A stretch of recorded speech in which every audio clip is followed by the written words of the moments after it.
Hey guys, and welcome back to this week's technical analysis breakdown. Man, how good was this race? I can't believe it actually.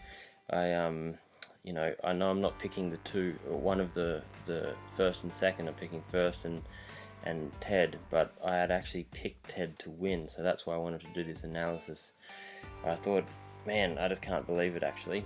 I thought that Ted was skiing a bit better in all the training videos that I've seen, and after Hirscher's performance at Levy, I just didn't think his ankle was good enough to pull off something like this, but man was I wrong. Anyway, I want to get into a little bit about the analysis. Besides Ted's big mistake in this second run, I wanted to chat a little bit about Hirscher's line choice and how that was one of his keys to success.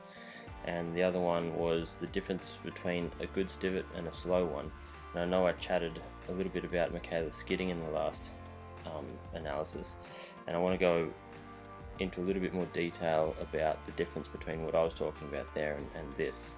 Hopefully you'll see the difference, and then also how Ted was just spending a little bit more time on the edge, whereas Hirscher was pressuring the ski, was getting a lot more rebound and quick direction change out of the ski, so spending a lot less time on the edge and thus creating a faster, a more direct line. Anyway, let's get into it. I've just lined up these two clips at the start on the second run, so they both go out of the wand at the same time, so the splits are not exactly right, but we're just comparing exactly where the differences in time and line were between if they started exactly at the same time on this run, without taking the splits into consideration here too much. So basically, at the start, the first four gates was a bit of a back and forth battle. The first two gates actually went to Ted, and then this is where Hirscher started taking over a little bit, and you can see here, this is the start of where Hirscher's taking a more direct line. And he's actually in a little bit of a tuck. And so if you have a look at where Hirscher's skis are traveling, he's right over the blue patch. His inside skis right over the blue patch here, whereas Ted's skis on the downhill side of the blue patch over here. And I know it's such a small difference, but right here where the next little section where everybody was making a big mistake, it actually was a little bit lucky that Hirscher, or I don't know if he actually knew that this little bump was here or not, but everybody was getting stuck on this delay with this little bump, and Hirscher dealt with it really good.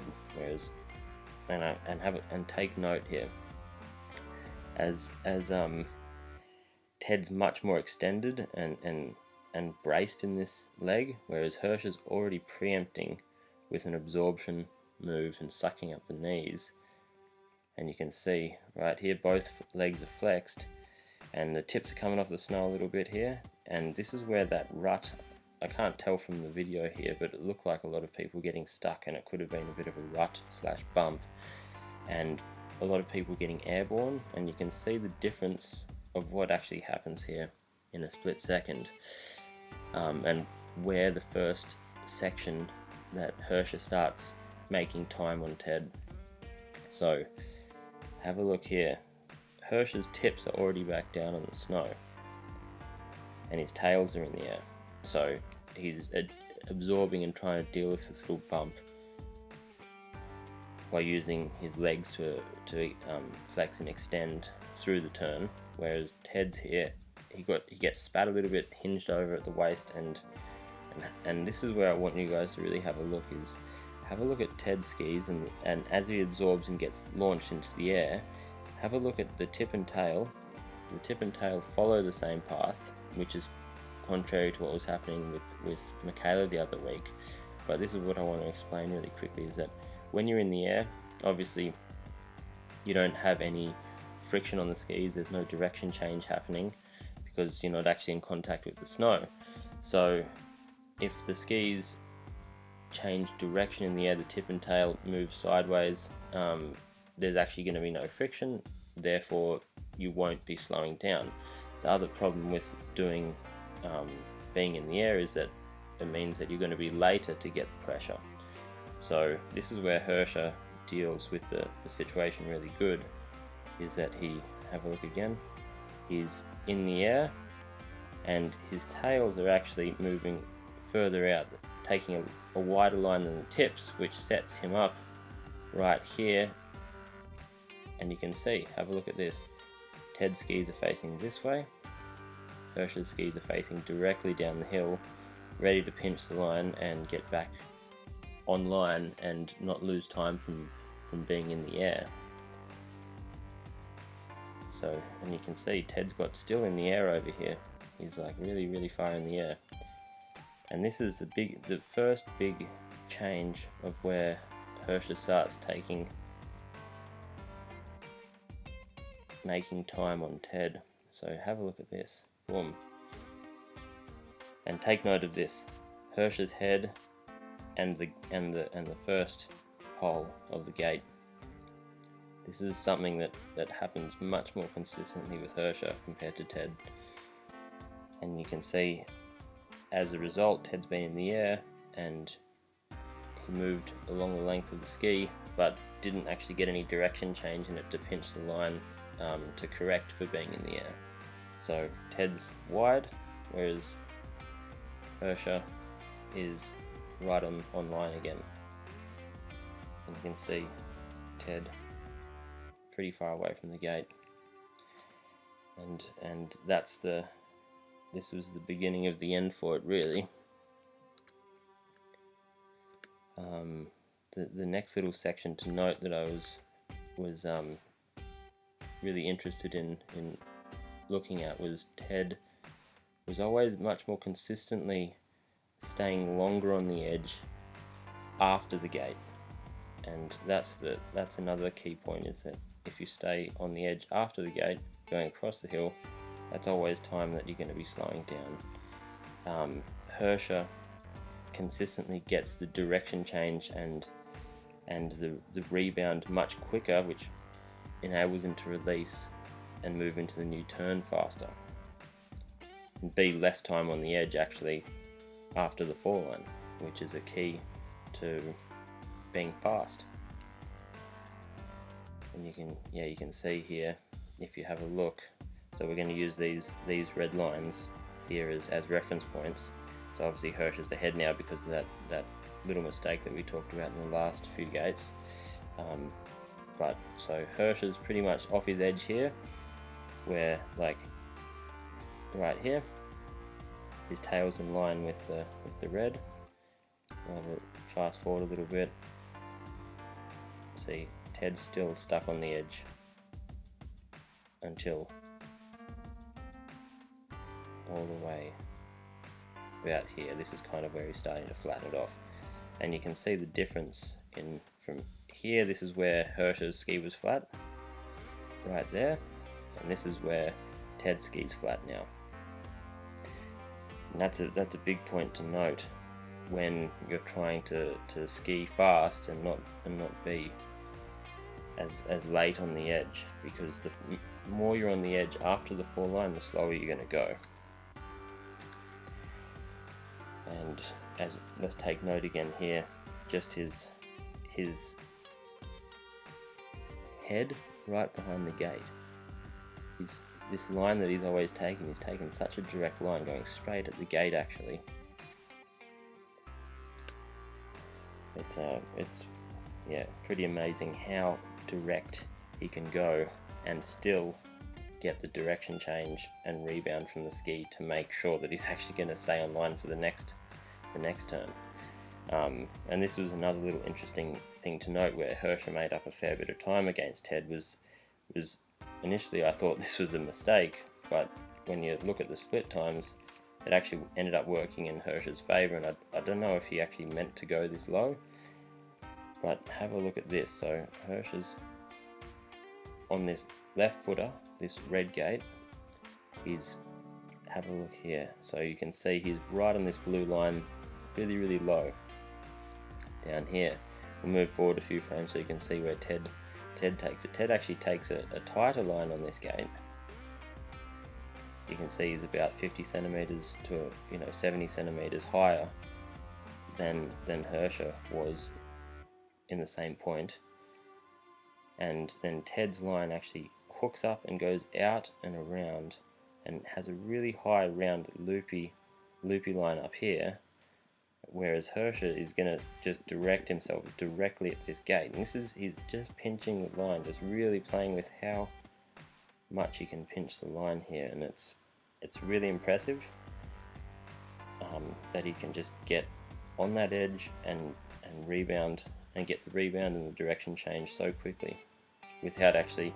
A lot of people here, if they're going to go this direct, they're going to end up being late, and they're going to hold on to the turn a lot longer because they haven't made their turn up here, where classically this is where people try to make their turn, where Ted is, nice and high so they can get off it earlier after the gate.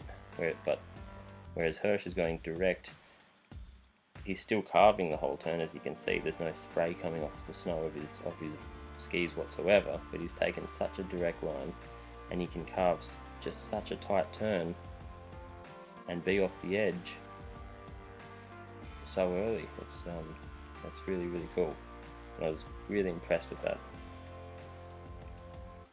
So you can see that line change, and this is where he just gains another probably 0.2 of a second, and you can see right here, by the time the next roll, as he comes over the roller, he's already at the gate. And these are those types of little tiny types of line choices that just really enable Hirscher to do so well in this race.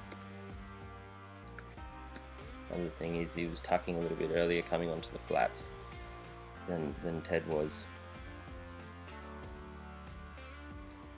and there's another little interesting point coming up right around as it drops over again onto the steeper section. Because this is where I wanted to also chat about a stivet where you're not in the air, but have a look. As Hirscher comes over and his skis start redirecting or stiveting or whatever you want to call it, there's actually note that there's no spray coming off the ski at all, and this is the key, is if the skis are going to redirect, you want the least amount of friction on the edge possible. So snow spray equals friction. If there's no snow spray, it means that there's not really any friction happening. So if the skis are redirecting and there's no friction, then it means that Hirsch is able to then pinch the line and take a tighter line without the detriment of having extra friction, which is slow. So have a look. The skis redirect. He's super light on the edges, not letting any friction happen, and boom, straight on the edge and carving into the next turn. And he's just cut that line at the top. If we have a look over here at what happens with Ted, is that he does the same thing, and this is the difference between a faster stivet and a slower one, is that he redirects the skis, and you can start seeing snow spray here, and as the snow spray keeps going, he's still sliding sideways. It's more like a power slide, and that's the difference between a fast one and a slow one, and how to cut the line without losing time from friction from actually pivoting or stiveting the skis. And then obviously down here, this is where Ted makes the biggest mistake, because we'll have a look at the split time just in a second. Right here, he's only 0.668 behind Hirscher's time, because Ted ran after Hirscher in this run, so he's only 0.68, and so he'd just been like losing these like little 0.2, 0.3 of a second going down with these little tactical errors that I was talking about before. But this is the biggest error, and he loses a lot. which is a shame. He comes over this roller here, and you can see he just dives in too quickly, ends up on the inside ski, rotates his body, and loses contact and stops carving through the end part of the turn, and skids and gets way offline right at the last section, where it's not a really steep last section either. And that was another 0.8 of a second just in that last split, which was unfortunate, but those things happen in a race. I thought it was a really interesting race. I thought there was some really cool stuff going on there, and yeah. Anyway, guys, that was my analysis of this run and these two runs. Make sure to like, subscribe, comment if you enjoy this type of content. I'll see you guys next week with, I think, the slalom. I'm going to try and break down the slalom next. Who did you guys pick to win? Leave in the comment section below. I know I picked Ted, and yeah, I was pretty wrong about that. Hirscher put on a great performance here, and it was very impressive, very, very impressive. Anyway, guys, until next time, see you later.